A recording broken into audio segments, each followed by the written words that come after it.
Tribes நேயர்களுக்கு வணக்கம். இன்றைய நிகழ்ச்சியில் நம்மோடு பேச திராவிட முன்னேற்ற கழகத்தின் தருமபுரி மாவட்ட மகளிர் அணி அமைப்பாளர் திரு கவிதா மோகன்தாஸ் அவர்கள் இணைந்துள்ளார். வாருங்கள் அவரோடு பேசுவோம். தொடர் வணக்கம். வணக்கம். இன்னைக்கு தமிழ்நாடு அரசு சார்பாக இடைக்கால பட்ஜெட் தாக்கல் செஞ்சிருக்கிறாங்க.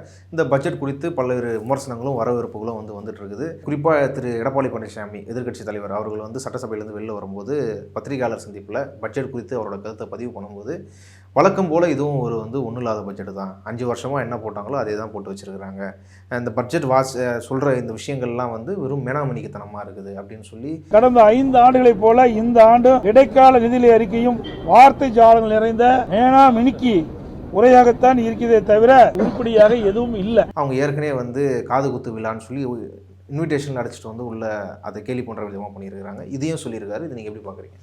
இப்போ ஒரு பட்ஜெட் தாக்கல் பண்ணுறாங்க அப்படின்னு சொன்னால் அது பாசிட்டிவாக இருந்தால் வரவேற்றுக்கலாம், நெகட்டிவாக இருக்குதுன்னா விமர்சனம் பண்ணுறது அது யாராக இருந்தாலும் பண்ணுவாங்க. சரி, அதுக்கு நீங்கள் விமர்சனம் தாராளமாக பண்ணிட்டு போங்க. இப்படி இல்லை, இது மாதிரி இருக்குது, அது மாதிரி இருக்குது. இப்போ எங்கள் மாண்பு முதலமைச்சர் கூட சொல்கிறாரு என்ஜின்னு சொல்லிட்டு, அந்த மாதிரி ஏதாவது ஒரு நாகரிகமான முறையில் சொல்லியிருக்கலாம்.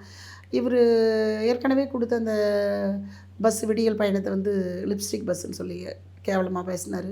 இப்போ பார்த்தீங்க அப்படின்னா மேலாமணிக்கு அப்படின்ற மாதிரி பட்ஜெட்டுன்னு சொல்கிறாரு. பெண்களை இழிவுபடுத்துகிற மாதிரி இருக்குது. இது இழிவுபடுத்தி தான் பேசியிருக்கிறாரு. இவர் வாங்கின பதவி 2 பெண்கள் காலில் விழுந்து தான் வாங்கினார். முதல்ல ஒரு பெண்கிட்டையும் அடுத்த ஒரு பெண்கிட்டையும் காலில் விழுந்து தான் வாங்கினார். இப்போ ஓட்டு கேட்கும்போது மேலாமணிக்குன்னு சொல்லிட்டு எந்த முகத்தை வச்சு தமிழ்நாட்டில் இருக்கிற பெண்கள்கிட்ட வாக்கு கேட்க முடியும்? அது வாக்கு போட்டுருவாங்களா? மக்கள் அந்த மாதிரி பண்ணிடுவாங்களா? கொச்சைப்படுத்தி பேசுகிறாரு. இந்த வார்த்தை பெண்கள், ஒட்டுமொத்த பெண்களையும் கொச்சைப்படுத்தி பேசுகிறாரு. இது இந்த கட்சியை சார்ந்தவங்க அந்த கட்சியை ஒட்டுமொத்த பெண் இனத்தை கேவலப்படுத்துகிற வார்த்தை தான் இது. நாங்கள் கண்டிக்கிறோம், வன்மையாக கண்டிக்கிறோம். இந்த பட்ஜெட்டை பற்றி அவர் ஊடகத்தின் முன்னாடி பேசும்போது கட்டாயம் அவர் மனசில் என்ன இருந்துச்சோ அது தான் வந்திருக்குது. பெண்களை இழிவுபடுத்தணுன்ற ஒரு காரணத்துக்காகவே பேசியிருக்கிற ஊடகம் முன்னாடி நிற்கும் போது ஒரு நெளிவு சுழிவு வேணும். அது இல்லாமல் நாகரிகம், சபை நாகரிகம் இல்லாத பெண்களை இழிவுபடுத்தி பேசணும். பகிரங்கமாக அவர் மன்னிப்பு கேட்கணும். அதுவரை பெண்கள் ஓய மாட்டோம். இந்த பட்ஜெட்டு பொறுத்த வரைக்கும் ஒரு 10 லட்சம் கோடி ரூபாய்க்கு அளவுக்கு தமிழ்நாடு கடனை சேர்த்துருக்குறாங்க திராவிட முன்னேற்ற கழக தலைமையிலான அரசாங்கம். இது அதான் நீங்கள் இலவசம் வெல்ஃபேர் இப்படிலாம் சொல்கிறதுன்னு பேரில் இவ்வளோ கடன் தான் சேர்த்து வச்சுருக்கீங்க தவிர இது ஒன்றும் சிறப்பான அரசாங்கம் கிடையாது, சிறப்பான நிதி நிர்வாகம் கிடையாது அப்படின்னு சொல்கிறாரு. இப்போ மத்திய அரசு நமக்கு 3 லட்சம் கோடி நமக்கு தர வேண்டியது இருக்குது. அவங்க கொடுத்தாவே நமக்கு இந்த இடத்துல கடன் இருக்க வாய்ப்பு இல்லையே. தமிழ்நாடு அரசு மாண்புமிகு தமிழ்நாடு முதலமைச்சர் 10 லட்சம் கோடி கடனாக காட்டுற இவங்க சொல்கிற விஷயம் அதை அரசு பள்ளிகளாகவும் மருத்துவமனைகளாகவும் இன்னும் பல்வேறு நலத்திட்டங்களுக்காக பயன்படுத்தப்படுகிறது. பல்கலைக்கழகத்துக்காக இந்த மாதிரி லைப்ரரி இருக்குது. அது பின்னாளில் பயனுறையிறது மாதிரியான வேலைகள் தான் இருக்குதே தவிர அது இல்லைன்ற மாதிரி எதுவும் ஏமாத்து வேலை எதுவும் காட்டல. கடங்காரம் நம்ம தமிழ்நாடு அரசு இல்லை, ஒன்றிய அரசு மத்திய அரசு தான் கடங்காரம். 3 லட்சம் கோடி கடனை திருப்பி கொடுத்தா நம்மளே அதில் கடன் இல்லாத வச்சுக்கலாம்ல தமிழ்நாட்டை. பட்ஜெட்டில் வேறு என்ன சிறப்புன்னு நீங்கள் பார்க்குறீங்க? சிறப்புன்னு பார்த்தீங்கன்னா, ஒரு கோரிக்கை முன்னாடிலாம் சொல்லிகிட்டு இருந்தாங்க, தமிழ்நாடு அரசு ஊழியர்களுக்கு வஞ்சம் விளைவிக்குது, இதனால் ஆர்ப்பாட்டம் பண்ணுங்க அது இதுன்னு சொல்லிட்டு மறைமுக தூண்டுதல் உண்டு பண்ணியிருந்தாங்க.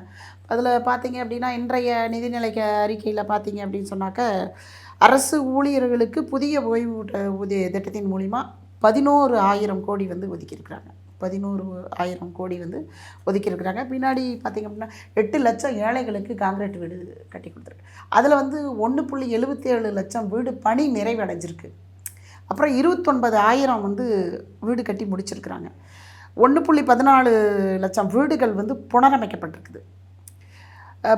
இதுக்கான பட்ஜெட் எவ்வளோ அப்படின்னு பார்த்தீங்கன்னா 969 கோடி பணம் ஒதுக்கீடு பண்ணியிருக்கிறாங்க. 12 லட்சம் மாணவியர்களுக்கு 30 லட்சம் லேப்டாப் வழங்குறது இன்னமும் தொடர்ந்துட்டு வந்துகிட்டே இருக்குது.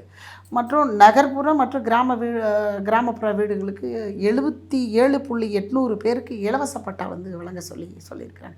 இது எல்லாமே தமிழ்நாடு பட்ஜெட்டில் இன்றைய நிதிநிலை அறிக்கையில் தான் வழங்கப்பட்டிருக்குது. தமிழ்நாட்டு மக்களுக்கு நல்ல முறையிலான திட்டங்களுக்கு இவ்வளோ பண்ணியிருக்கிறோன்றதை தான் சொல்லியிருக்கிறாங்க. எதிர்கட்சிக்காரர்கள் குறை சொல்லணுன்றதுக்காக வேண்டிய திமுக அரசை எதிர்த்து பேசணுன்றதுக்காகவும் திமுக அரசை மக்கள் மத்தியில் ஒரு அவப்பேரை உண்டு பண்ணணுன்றதுக்காக வேண்டிய தனிப்பட்ட முறையில் அவங்களால என்னென்ன மாதிரி சித்தரித்து பேச முடியுமோ அந்த மாதிரி பேசிகிட்டு இருக்காங்க. சமீபத்தில் பிரதமர் அவர் தனியார் தொலைக்காட்சியில் கொடுத்த பேட்டியின் போது மகளிர் விடியல் பயணம் இந்த பயணத்தை குறித்து அவர் ஒரு சர்ச்சைக்குரிய கருத்தை தெரிவிச்சிருந்தார். அதாவது என்னென்னா மெட்ரோ வந்து இங்கே பல லட்சம் கோடிகள் போட்டு உருவாக்கப்படுது இந்தியா முழுக்க. ம் இவங்க எலெக்ஷனுக்காக திமுக வந்து இலவச பேருந்து அப்படின்னு விடுறதுனால 50% வந்து வருகை பயனாளிகள் வந்து மெட்ரோவில் வந்து பேசஞ்சர்ஸ் வந்து இல்லாமல் போயிடுறாங்க. மெட்ரோ வந்து இப்படி ஒரு நஷ்டத்துக்கு போயிடுது. இதுக்கு வந்து இந்த விடுதிகள் பயணம் தான் காரணம் அப்படின்னு சொல்கிறாரு. இப்போ 2019 வந்து 3.28 கோடி பயனாளிகள் வந்து பயனடைஞ்சிருக்கிறாங்க மெட்ரோவில். அதே பார்த்திங்கன்னா 2023 9.11 கோடி பயனாளிகள் பயனடைஞ்சிருக்கிறாங்க. இது வந்து மாண்புமிகு தமிழ்நாடு முதலமைச்சர் அவர்களே வந்து சொல்லியிருக்கிறாங்க அவங்களுக்கு. இப்போ மகளிர் விடியல் பயணத்தில் பயணம் பண்ணுறவங்க பார்த்திங்கன்னா 2021 22 வரையும் 29.2 லட்சம் பயனாளிகள் வந்து பெண் பயனாளிகள் பயனடைஞ்சிருக்கிறாங்க. 2025 34 லட்சம் பெண் பயனாளிகள் பயனடைஞ்சிருக்கிறாங்க. இது விடியல் பயணத்தினால மெட்ரோவுக்கு பாதிப்புன்றது அது ஏற்க முடியாத ஒரு விஷயம். பெண்கள் எல்லாமே வந்து விடியல் பயணத்தின் மூலிமா பயனடைஞ்சிட்டு வராங்க. வீட்டிலேருந்து வெளியில் போய் படிக்கிறது, வேலைக்கு போகிறது, இதனால் அதிகப்படியான பயனடைகிறதுனால இந்த அதிமுக அரசும் மற்ற திமுக வந்து அதை ஜீரணிச்சு கொள்ளாமல் தான் அவங்கள திமுக அரசு வந்து முரண்பட பேசிட்டு இந்த ஸ்கீமே அதனால தான் டிஸ்கிரெடிட் பண்ணுறாங்கன்றீங்களா? ஆமாம், இந்த ஸ்கீமே அதனால தான் டிஸ்கிரெடிட் பண்ணுறாங்க. திமுக அரசு மீது இன்னொரு குறிப்பாக வைக்கக்கூடிய விமர்சனம் என்னென்னா, பெண்களுக்கு தமிழ்நாட்டில் வந்து பாதுகாப்பு வந்து ரொம்ப கேள்விக்குறியான விஷயமா இருக்குது, ரொம்ப அச்சப்படுறாங்க பெண்கள் அப்படின்னு சொல்லி தொடர்ச்சியாக பாஜக இருக்கட்டும், அதிமுக இருக்கட்டும், இல்லை புதுசாக வந்த கட்சி தாவேகா ஆகட்டும், இந்த விமர்சனங்கள் வச்சுருக்கிறாங்க. நீங்கள் ஒரு திமுகவில் மகளிர் அணியில் பொறுப்பில் இருக்கிறீங்க, நீங்கள் இதை எப்படி எடுத்துக்கிறீங்க? இப்போ மணிப்பூரில் பாலியல் வன்கொடுமை நிகழ்ச்சி இருந்துச்சு, அப்போ நடந்துச்சு. அன்னைக்கு வந்து அதிமுக அரசெல்லாம் இதுக்கு எந்த ஒரு எதிர்ப்பும் தெரிவிக்கலை. இல்லை இப்போ எதிர்ப்பு தெரிவிக்கிறது அன்றையிலிருந்து இப்போ வரையும் பெண்களுக்கு பாதுகாப்பு இல்லாத பீகார் மாநிலத்தில் தான் நடந்துட்டு இருக்குது, எல்லா இடத்துலையும் நடக்குது, பிற மாநிலத்தில் நடக்குதுன்றதை நம்ம தமிழ்நாட்டில் இருக்கிறவங்க தான் அதுக்கு நியாயம் கேட்டுட்ருக்குறோம். கோரிக்கை அதை வந்து கண்டன ஆர்ப்பாட்டங்கள் வந்து பண்ணிகிட்ருக்கோம், போராட்டங்கள் பண்ணிகிட்ருக்கோம். திராவிட முன்னேற்ற கழகத்தில் தான் இது எல்லாமே நடந்துட்டுருக்குது. ஆனால் நாங்கள் கேட்கக்கூடிய அளவுக்கு கூட எதிர்கட்சியில் நீங்கள் இந்த மாதிரி கேட்கவே இல்லை. பெண்களுக்கு பாதுகாப்பு இல்லைன்னு சொல்கிறதுக்கு உங்களுக்கு எந்த வித அருகதையுமே இல்லையே. நீங்கள் அன்றைக்கி கேள்வி கேட்டிருக்கலாம்ல. அதாவது இந்த அரசை பாதுகாப்பு இல்லைன்னு சொல்லி விமர்சித்து உருப்படியாக போராட்டம் கூட எதிர்கட்சிகள் நடத்தலைன்னு சொல்ல வரீங்களா? ஆமாங்க, எந்த போராட்டமும் நடத்தலை. ஏன் இப்போ வந்து பெண்களுக்கு பாதுகாப்பு இல்லைன்றது இவங்க தான் சொல்லிட்டு இருக்கிறாங்களே தவிர இதை போய் பெண்கள்கிட்ட கேட்டு பாருங்களேன். இப்போ நீங்கள் மகளிர் அணியில் ஒர்க் பண்ணுறீங்க, அமைப்பாளர் இருக்கிறீங்க ஒரு மாவட்டத்துக்கு, நீங்கள் பல மகளிர்களை பார்ப்பீங்க, நிர்வாகம் பண்ணுறீங்க, உங்களுக்கு என்ன ஃபீட்பேக் வருது? இப்போ எங்களுக்கு பார்த்தீங்க அப்படின்னா மாண்புமிகு தமிழ்நாடு முதல்வர் தான் இன்றும் முதல்வர், நாளையும் முதல்வர், என்றென்றும் முதல்வராக இருக்கணும்னு ஆசைப்பட்றாங்க. காரணம் என்னென்னா பெண்களுடைய தேவைகள் எல்லாம் தெரிஞ்சு ஒரு தகப்பனாகவும் ஒரு சகோதரனாகவும் ஒரு மகனாகவும் பெண்களுக்கான கோரிக்கைகளை வந்து தேவைகளை செய்து கொடுக்குற அரசு வந்து திமுக அரசு. அதை வந்து முழுமையாக நம்புகிறாங்க, பாதுகாப்பு இருக்குதுன்னு நம்புகிறாங்க. தன் பிள்ளைகள் படிக்கிறதுக்கு எதிர்காலத்தை கனவுகள் எல்லாம் வந்து தமிழ்நாடு அரசை வந்து நம்பிட்டு இருக்கிறாங்க. அதுதான் வந்து தமிழ்நாடு அரசு மட்டும்தான், தமிழக மாண்புமிகு முதல்வரால் மட்டும்தான் செய்து கொடுக்க முடியுன்றது அதிகப்படியான நம்பிக்கையை வளர்த்துருக்கிறது திராவிட முன்னேற்ற கழகம் மட்டும்தான். இப்போ மற்ற அரசு வந்து அது மாதிரி யாரும் சொல்ல முடியாது. ஓகே, இல்லை இப்போது எலெக்ஷன் இருக்கும்போது ஒரு 1.5 மாதம் நடக்கும் போது உங்கள் மாவட்டத்தில் களம் எப்படி இருக்கிறதா பார்க்குறீங்க? அதாவது இந்த முறை வர முடியாது திமுக, ஏன்னா வந்து விஜய்ன்ற ஃபேக்டர் உள்ளே வந்துருக்கிறாரு, அவருக்கு பெரிய ரசிகர் பட்டாளம் இருக்குது, குறிப்பாக பெண்கள் வந்து அதிக அளவிலான வாக்கை வந்து விஜய்க்கு தான் செலுத்த போகிறாங்க அப்படின்னு ஒரு பக்கம். இன்னொரு பக்கம் என்டிஏ கூட்டணி வந்து வலுவாக இருக்குது, எல்லாரையும் ஏற்கனவே இருந்தவங்களாம் சேர்த்துட்டாங்க, அதனால் திமுக இந்த வாட்டி வந்து மறுபடியும் மீண்டும் ஆட்சிக்கு வருதுன்றது சிரமம்தான் சொல்லப்படுது. இப்போ இந்திய டுடே மூலம் கணக்கெடுத்தது பார்த்தீங்க அப்படின்னு சொன்னாக்க திமுக அரசுக்கு 47% வந்து இருக்குது. ஆனால் ஏடிஎம்கேக்கு பார்த்திங்கன்னா 41%, அதுலேருந்து 33% குறைஞ்சிருக்கு. 8% ஓட்டை வந்து விஜய் கட்சியில் இருக்கிறவங்க தான் பிரிச்சுன்னு போகிறாங்களே தவிர திமுகவில் இருக்கிற ஓட்டெல்லாம் எதுவும் குறையிறதுக்கு வாய்ப்புகள் இல்லை. கள நிலவரம் ரொம்ப அருமையாக இருக்குது. ஏன்னா எண்ணற்ற பல திட்டங்களை வந்து வழங்குகிற திராவிட முன்னேற்ற கழகத்தை மட்டும்தான் பொதுமக்கள் ஆகிய அனைவரும் வந்து விரும்புகிறாங்க. இளைய தலைமுறையில் இருக்கிற பெண்கள்லேருந்து இளம் தலைமுறையில் இருக்கிற ஆண்கள்லேருந்து மகளிர்லேருந்து எல்லாருமே வந்து திராவிட முன்னேற்ற கழகத்தை தான் விரும்புகிறாங்க. இப்போ வந்து விஜய்க்கு மேலே மோகம் இருக்குது அப்படின்னு சொன்னால் அது ஒரு மாயை. அவர் ரசிக்கிறது வேற, ஓட்டு போடுறது வேற. மகளிர்லாம் அவர் ஓட்டு போட மாட்டாங்க, வாய்ப்பு இல்லை, அதுக்கெல்லாம் வாய்ப்பே இல்லை. அவர் ஆனால் நேரடியாக வந்து டிஎம்கேக்கும் டிவிகேக்கும் தான் போட்டின்னு சொல்லி பிரச்சாரம் பண்ணிகிட்டே இருக்கிறாரு. அது எடுபடாதா? இல்லை, அதெல்லாம் எடுபடாது. ஏன்னு கேட்டால் இப்போ நான் இந்த திட்டங்களை வந்து போன 5 ஆண்டில் செய்தேன், இந்த திட்டங்களை மேற்கொண்டு செய்ய போகிறேன், இப்படி ஒரு வரைமுறை இருக்குது. ஒவ்வொரு அரசும் வந்து சொல்லுது, இப்போ நான் வந்து இந்த திட்டங்கள் இதுவரை செய்திருக்கிறோம், மேற்கொண்டு இந்த ஆட்சி தொடருமே ஆனால் நல்ல பல திட்டங்கள் நாடு முன்னேற்றத்தை கொண்டு வர முடியும் அப்படின்ற விஷயத்தை வந்து திராவிட முன்னேற்ற கழகம் துணிஞ்சு சொல்லிகிட்டு இருக்கிறாங்க. ஆனால் என்ன திட்டம் நான் வந்து செய்யவும் போகிறேன்னு என்ன கொள்கை இருக்குது, என்ன கோட்பாடு இருக்குது, எதன் அடிப்படையில் டிவிக்கு பின்னாடி மக்கள் பயணிப்பாங்க அப்படின்றத அவர் நம்புறாருன்னு தெரியல. அதாவது காலங்காலமாக அதிமுக திமுக தான் மாற்றி மாற்றி ஓட்டு போட்டிருக்கிறோம். ஆமாம். ஒரு மாற்றம் தேவை. அந்த மாற்றத்துக்கு உரிய ஒரு நம்பிக்கையாக இப்போ வேறு யாரா புது ஆள் வந்தார்னா அவர் யாருக்கும் தெரியாது, ஓட்டு போட முடியாது. விஜய்னா எல்லாரும் ஓட்டு போடுவாங்க அப்படின்ற அந்த மாஸ் மென்டாலிட்டியிலேருந்து விஜய்க்கு எல்லாரும் போடுவாங்க. ரெண்டாவது ஒரு பல கோடி ரூபா வருமானத்தை விட்டு இங்கே வந்திருக்கிறாரு, அப்போ நேர்மையாக தான் இருப்பாருன்னு ஒரு நம்பிக்கை சொல்லப்படுது. இப்போ பல கோடி ரூபாய் வருமானம் அவர் எப்படி வந்துச்சு? பல கோடி சினிமா ரூபாய் துறையில் வருமானம் சினிமா துறை. அந்த பணம் யாருது? மக்களுது. அவருக்கு கொடுக்குற பணம் மக்களுக்கு வந்து திரும்ப சேர போகிறதில்ல. ஆனால் திராவிட முன்னேற்றக் கழகம் மகளிர் உரிமை தொகை வழங்கினதை கொச்சைப்படுத்தி இது வந்து மக்கள் வரி பணம், அவங்க அப்பா விட்டு பணமா அப்படின்னு கேட்குறாங்க. இவர் வந்து வாங்கக்கூடாதுன்னு சொல்கிறாங்க. நீங்கள் யார் பணத்தை வந்து செலவு பண்ண? உங்கள் அப்பா விட்டு பணமா? நான் வந்து செலவு பண்ணுறேன், நேர்மையாக இருப்பேன், அது பண்ணுறேன், இது பண்ணுறேன், மாற்றத்தை உருவாக்குறேன் அப்படின்னு சொன்னால் மாற்றத்துக்கு உரிய விஷயம் இங்கே என்ன இருக்குது? மாறுதல் அடையக்கூடிய இடத்துல என்ன இங்கே வந்து குறை இருக்குது? விடியல் பயணத்துக்கு பதிலாக என்ன வேறு என்ன சொல்ல முடியும்? ஃப்ளைட் விட்டுருவாரா? ஃப்ளைட் ஏதாவது விடுவாரா? விடியல் பயணத்துக்கு விடுவாரா? இல்லை மகளிர் உரிமை தொகைக்கு பதில் வேறு ஏதாவது அதிகப்படியான அமௌண்ட்டுங்களை ஏதாவது கொடுப்பாரா? அவர் மோடி அரசு கூட தான் சொல்லிச்சு 5 லட்ச ரூபா போடுறோம். அவர் இந்தமாரி நடைமுறை சாத்தி இல்லாத எந்த திட்டத்தையும் அறிவிக்க மாட்டாங்க அப்படின்றாரு. நடைமுறைப்படுத்திட்டு இருக்குதுன்றதுக்கான சான்று இருக்குது இல்லைங்களா? திமுக அரசு என்ன திட்டம் சொல்லி நடைமுறைப்படுத்தப்படலை? நடைமுறைப்படுத்தப்படலை அப்படின்றத ஏதாவது ஒரு திட்டங்களை சொல்லுங்கள். அவர் சொன்னார், செஞ்சார், சொல்லாததையும் செய்துட்ருக்கிறாரு. இப்போ பொங்கல் பரிசு தொகையெல்லாம் 3000 ரூபாய் யாரும் எதிர்பார்க்காத ஒரு விஷயம். இந்த மாதத்திலே பார்த்தீங்க அப்படின்னா அந்த மாதத்துக்கான பொங்கல் சிறப்பு தொகையாக வந்து 3000 ரூபாயும் ப்ளஸ் வந்து அவங்களுக்கு கையில் வந்து மகளிர் உரிமை தொகை 1000, இப்போ மகளிர் உரிமை தொகையில் வந்து 5000 ரூபாய், இந்த மாதிரி ஒரு மாதத்துக்குள்ளதாகவே அவங்களுக்கான அந்த தொகை எவ்வளோ பெரிய. அது வந்து தேர்தல் நெருங்கும் போது ஒரு அச்சம் வந்துச்சு தோற்றுருவோன்னு, அதுக்காக தான் மொத்த பணத்தை இப்பயே போட்டாங்க அப்படின்னு விமர்சனம். அச்சமெல்லாம் எதுவுமே இல்லைங்களே. இப்போ தேர்தல் வருது அப்படின்னா தான் வந்து நான் இருக்கிற வரை அந்த பணத்தை கொடுத்துட்டே இருப்பேன், மகளிர் ஒரு உரிமை தொகை வந்து நான் கொடுத்துட்டே இருப்பேன் அப்படின்ற ஒரு வார்த்தையை சொல்லி கொடுக்க ஆரம்பித்த திராவிட முன்னேற்ற கழகத்தினோட மாண்புமிகு முதலமைச்சர் அவர்கள் வந்து இந்த தேர்தல் பணி காலகட்டங்களில் எக்காரணத்தை கொண்டும் மகளிருக்கு வழங்கக்கூடிய அந்த உரிமை தொகையில் இடையூறு ஏற்படக்கூடாது, அது எந்த காரணத்தினாலும் நிறுத்தப்படக்கூடாது. அப்படி நிற்கிது அப்படின்னா அதை வந்து இவங்க சாதகமாக பயன்படுத்தி அரசியல் பண்ண பார்த்தாங்க பிற கட்சிகள் வந்து.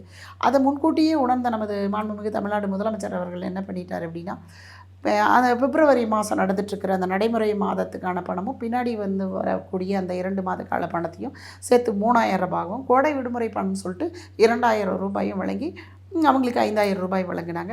அது வந்து ஆட்சி காலம் கட்டாயம் வந்து மாறப்போது, மீண்டும் திமுக அரசு தான் வரப்போது, மீண்டும் வந்து 1000 ரூபாய் 2000 ரூபாய் உயரப்போது மகளிருக்கு உரிமை தொகை. இப்போது திராவிட முன்னேற்ற கழகம் வந்து பெண்களுக்கு இவ்வளோ நலத்திட்டங்கள் செய்கிறதா இருந்தாலுமே கூட இப்போ என்ன பேசிக்கிறாங்கன்னா விஜய் அவர்களுக்கு தான் வந்து பெண் வாக்காளர்கள் அதிகமாக வாக்கு செலுத்த போகிறதா தாவேக்காவும் சொல்லிக்குது.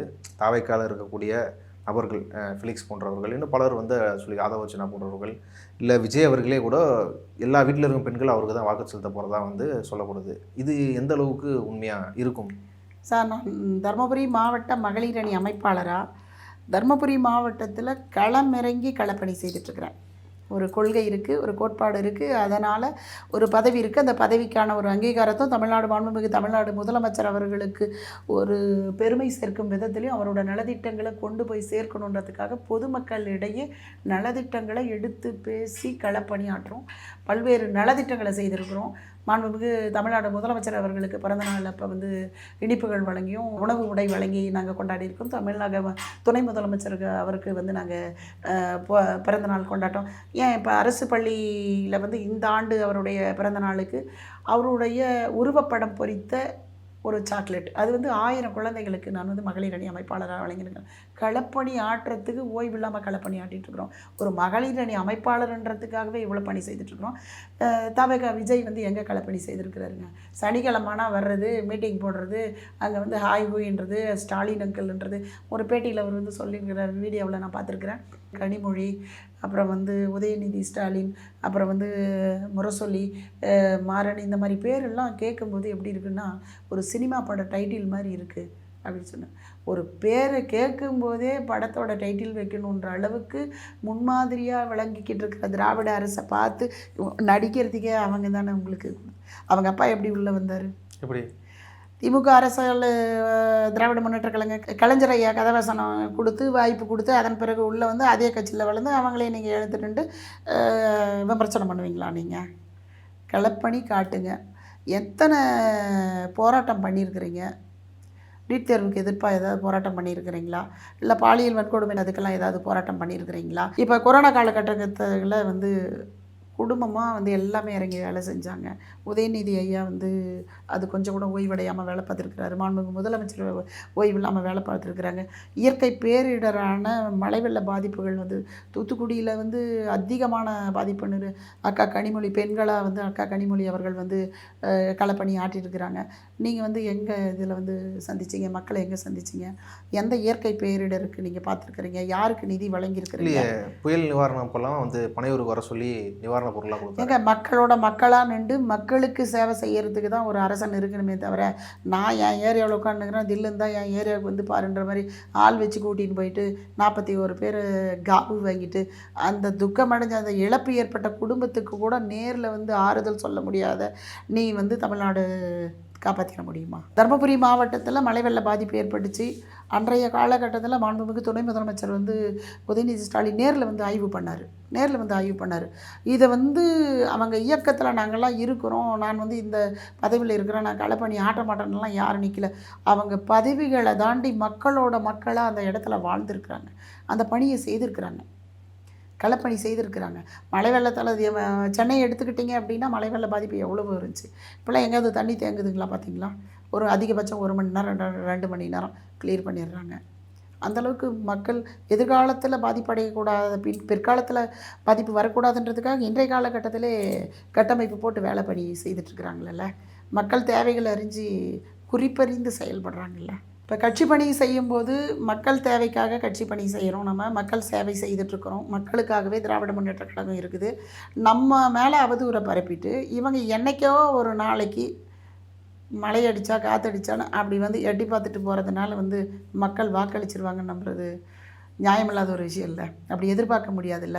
அப்போ காலம் பூரா திராவிட முன்னேற்ற கழகம் தமிழ்நாடு மக்களுக்காகவே போராட்டம் மேற்கொள்ளுது, அவங்களுக்கு நலத்திட்டங்களை வழங்கிட்டு இருக்குது. தமிழ்நாடு மக்களுக்காக பார்த்து 24 மணி நேரத்தில் எத்தனை மணி நேரம் தூங்குறாருன்னே சொல்ல முடியாது. மக்கள் நலன் கருதி திட்டமிடல், அது திட்டமிடுறது செயல்படுத்துறது இது எல்லாமே தமிழ்நாடு முதலமைச்சர் செய்துட்ருக்கிறாருல்ல. சனிக்கிழமை வந்து ஷோ காட்டலல்ல. இப்போது அரசு வந்து முதல்வர் வந்து பல பெண்களை முன்னிறுத்தி தான் பல நலத்திட்டங்களை கொண்டு வராரு. பெண்கள் எம்பவர்மெண்ட் குறித்து தான் பல திட்டங்கள் அரசு திட்டதுன்னு சொல்லப்படுது. இதெல்லாம் பெண்களுக்கு தெரியுமா, புரியுதா? அதாவது இப்போ மகளிர் உரிமைத்துக்கு கண்டிப்பாக எல்லாருக்கும் தெரியும், விடியல் பயணம் தெரியும். இதை தவிர்த்து பல விஷயங்கள் இருக்குது. உதாரணத்துக்கு சுய உதவி குழு இருக்கட்டும், பல விஷயங்கள் இருக்குது. இதெல்லாம் வந்து உங்கள் கட்சி கொண்டு போய் சேர்க்குதா? பெண்கள்கிட்ட இருந்து ஃபீட்பேக் வர்றதா நீங்கள் நினைக்கிறீங்க? பெண்கள் மத்தியில் வந்து இது நல்ல விதமாக தான் பேசப்படுது. நீங்கள் சொல்கிற மாதிரி தான் ஒவ்வொரு இடத்துல களப்பணி, ஒன்றிய கழக செயலாளர்கள், பேரூர் கழக செயலாளர்கள், மாவட்ட கழக செயலாளர்கள், அணிகளோட அமைப்பாளர்கள் எல்லாருமே வந்து உங்களை தேடி உங்கள் ஊரில் இந்த மாதிரி நிகழ்ச்சியெல்லாம் வச்சு மக்களுக்கு நாங்கள் என்னென்ன திமுக அரசால் என்னென்ன நலத்திட்டங்கள் இருக்குன்றதை எடுத்து நாங்கள் பேசுகிறோம். ரெண்டாவது பார்த்தீங்க அப்படின்னு சொன்னால் ஒரு படித்தவங்களுக்கு புரியுது, நீங்கள் சொன்ன மாதிரி எல்லாருக்கும் படித்தவங்களுக்கு கொஞ்சம் வயதானவங்களுக்கு புரியுறதில்ல. அதை நம்ம எடுத்து சொல்லக்கூடிய இடத்துல வந்து வெள்ளும் தமிழ் பெண்கள் சொல்லிட்டு நாங்கள் ஒரு நிகழ்ச்சி வந்து மகளிர் அணி சார்ந்து நடத்த போகிறோம். கட்டாயம் வந்து அவங்களுக்கு ஒரு புரிதலை ஏற்படுத்துறதுக்காக வீடு வீடாக சென்று தமிழ்நாடு முதலமைச்சர் மாவட்டத்தில் நடத்த போகிறீங்களா? இது எல்லா மாவட்டத்திலுமே இது பண்ண போகிறாங்க. தமிழ்நாடு முழுக்க எல்லா மாவட்டத்திலும் பண்ண போகிறாங்க, பண்ணிட்டு தான் இருக்காங்க. மாண்புமிகு தமிழ்நாடு முதல்வர் அவர்கள் வந்து வழங்கக்கூடிய இந்த நலத்திட்டங்கள் எல்லாமே பெண்கள் சார்ந்து என்னென்ன திட்டம் இருக்குது, அது எப்படியெல்லாம் ஒரு அந்த குடும்பத்தில் இருக்கிற மெம்பர்ஷிப் எவ்வளோ பயனடைகிறாங்கன்றத விளக்கமாக பேசுகிறதுக்கு தனிப்பட்ட குழுக்கள் வந்து நாங்கள் பெண்களால் போடப்பட்டிருக்கு. 10 பெண்கள் வந்து வீடு வீடாக சென்று கட்டாயம் வந்து அவங்களுக்கு நாங்கள் அதை எடுத்து சொல்லக்கூடிய இடத்துல இருக்கோம். ஒரு மகளிர் அணி அமைப்பாளராக அது அவங்க புரிய வைக்குவோம். நாங்கள் அவங்களுக்கு புரியாதுன்னு சொல்ல முடியாதெல்லாம் இல்லை, கட்டாயம் அவங்க பயனடைகிறாங்க, அந்த புரிதல் இருக்குது அவங்களுக்கு. இவ்வளோ நேரம் பல்வேறு விஷயங்கள் குறித்து உங்கள் கருத்துக்களை பகிர்ந்து கொண்டதுக்கு நன்றி.